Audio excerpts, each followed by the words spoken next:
Bonjour, j'ai la chance d'être avec Stéphane Chaput, qui a la paralysie cérébrale, qui a été pendant 4 ans champion canadien de paracyclisme. Bonjour Stéphane. Bonjour, ça va bien? Ben oui, vous? Ben oui. Ok. À quel niveau fais-tu tes compétitions? Ben, les compétitions, à chaque année, il y a des compétitions régionales, des compétitions nationales, puis des compétitions internationales. Donc, on débute toujours avec les compétitions régionales. Si tu te qualifies, après ça, tu te qualifies pour les compétitions nationales. Et après ça, ben, les gagnants sont au niveau international. Ok. C'est ça. C'est un petit peu la façon que ça fonctionne. Ok. Puis comment tu te prépares à tes compétitions? Bien, ça dépend toujours du niveau de la compétition. Quand c'est des compétitions régionales, l'entraînement est peut-être un petit peu moins. Puis, étant donné que présentement, je suis rendu à un niveau international, fait que c'est quand même moins de préparation. Mais par contre, lorsqu'on arrive dans une compétition nationale et internationale, je te dirais qu'une semaine avant la compétition, on parle de 120 km par jour. 120 km, ouais. C'est bon. Et sauf que c'est les 6 jours précédant la compétition, mais la journée avant la compétition, je ne fais pas de vélo. Ok. Toujours une petite pause une journée avant la grande compétition. Ok.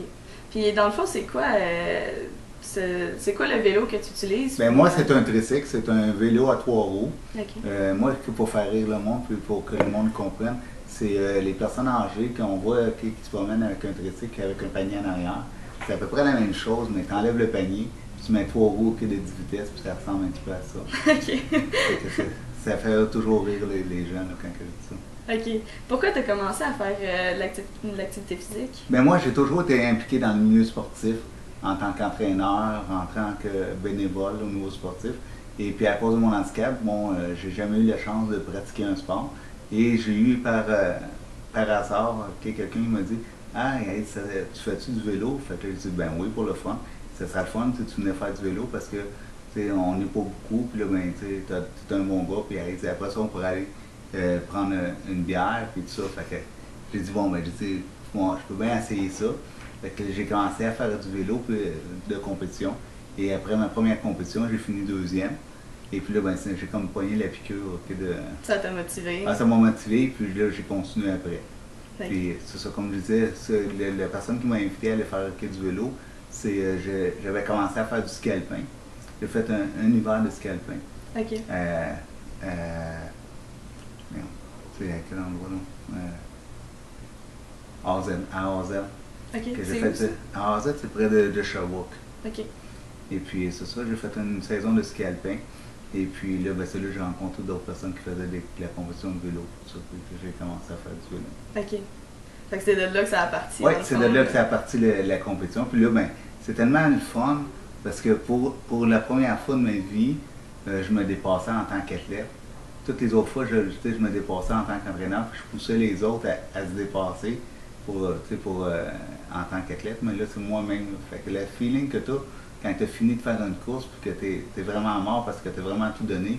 Puis moi, j'ai la mauvaise habitude, mais je ne sais pas si c'est une mauvaise habitude, mais je donne tellement tout que lorsque je traverse la ligne d'arrivée, je tombe en bas de mon vélo.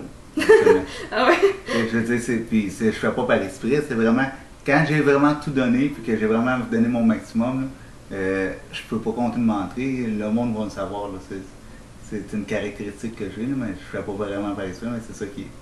Fait que si tu veux vraiment savoir, ok, si j'ai vraiment donné mon maximum, si tu regardes mon arrivée, puis si je tombe en bas de mon vélo, il faut peut-être pas tomber complètement en bas, mais je dirais qu'en bas du siège, je reste sur le vélo, mais quand même.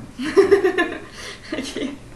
Comment tu te sens, dans le fond, après un effort physique, physiquement puis mentalement? Ben, physiquement puis mentalement, physiquement, tu te sens, ben, t'es épuisé, mais c'est quand même un bon feeling le dépassement de toi, d'avoir donné vraiment le maximum, puis d'être dépassé, c'est vraiment un bon sentiment. Mentalement, ben, dépendamment si ça a été une course stratégique ou pas.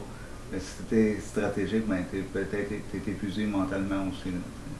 Mais si c'était pas une course stratégique, c'était plus une course que tu vas toujours le plus vite, puis d'attendre, mais à ce moment-là, c'est moins fatigant mentalement, c'est plus physiquement. Ouais, est-ce que ça t'enlève du stress de faire du sport? Ça a-tu changé comme dans ta vie, ça a-tu changé quelque chose? Ben ça a changé mon habitude de vie. Là, présentement, je fais plus attention à ce que je mange. Je fais plus attention à toutes les autres petites choses d'à côté. Là, t'as la nourriture, de se coucher de bonne heure, de faire attention.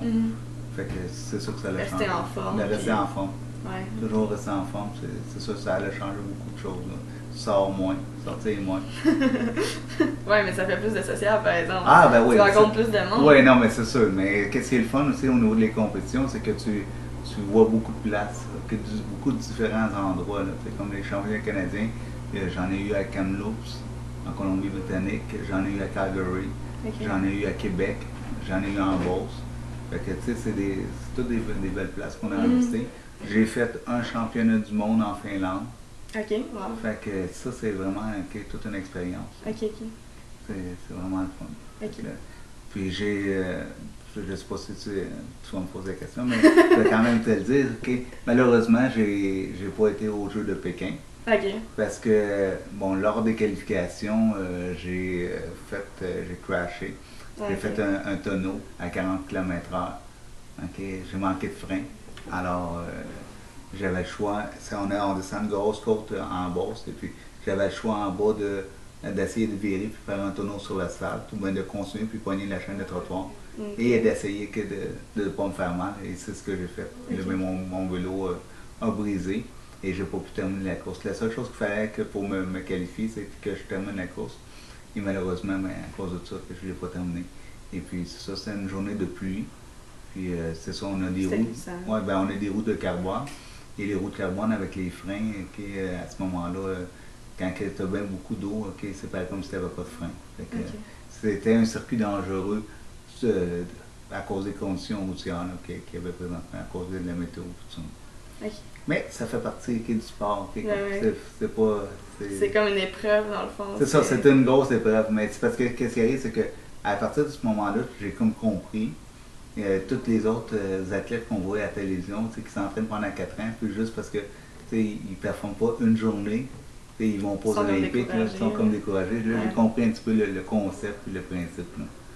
Là. Oui, c'est sûr. Tu es le deuxième. Voyons, c'est quoi déjà? Hein? Annonceur, c'est ça, ok, je vais le reprendre. Là.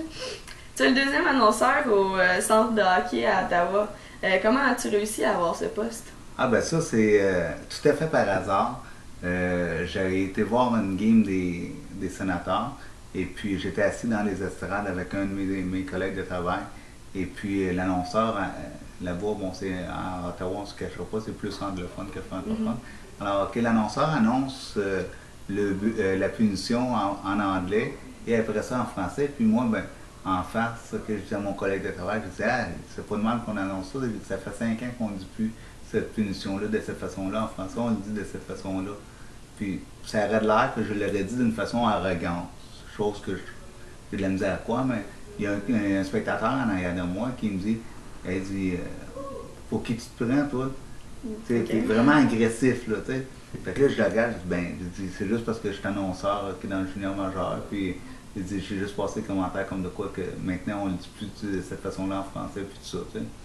Fait que là, ça a commencé de cette façon-là. Et puis là, il me dit, je suis sûr que tu feras pas mieux que lui. Fait que là, j'ai dit, en tout cas, moi, si j'avais la chance de passer une entrevue, à ce moment-là, que je m'asserais, puis probablement que je serais pas pire que lui. Fait que ça reste de même. Puis là, tout d'un coup, je le vois qui prend son cellulaire, puis il appelle quelqu'un, puis il dit, hey, j'ai un petit fin finot ici en avant de moi, qui dit qu'il serait bon pour annoncer ici, puis qu'il se pense bon, puis tout ça, tu capable d'y arranger une entrevue pour le faire annoncer. Fait que là, il me dit oui, là, il dit oui, ça a l'air qu'il dit oui au téléphone. Fait que là, il me regarde et il dit, bon, ok, il dit, si tu veux passer une entrevue, tu viens ici le jeudi soir, ok, il faut que tu arrives à 3h de l'après-midi. Il dit, je t'ai arrangé une entrevue pour annoncer. Okay. Fait que là, moi, je le croyais pas, je pensais qu'il me faisait marcher. C'était une joke. Fait que là, il me donne un numéro de téléphone, puis il me donne un numéro de personne, un nom de personne. Fait que là, j'appelle cette personne-là juste pour confirmer, voir si c'est vrai. Puis effectivement, c'était vrai. Ah, fait que c'est pour ça que je te dis, c'était du hasard. Là.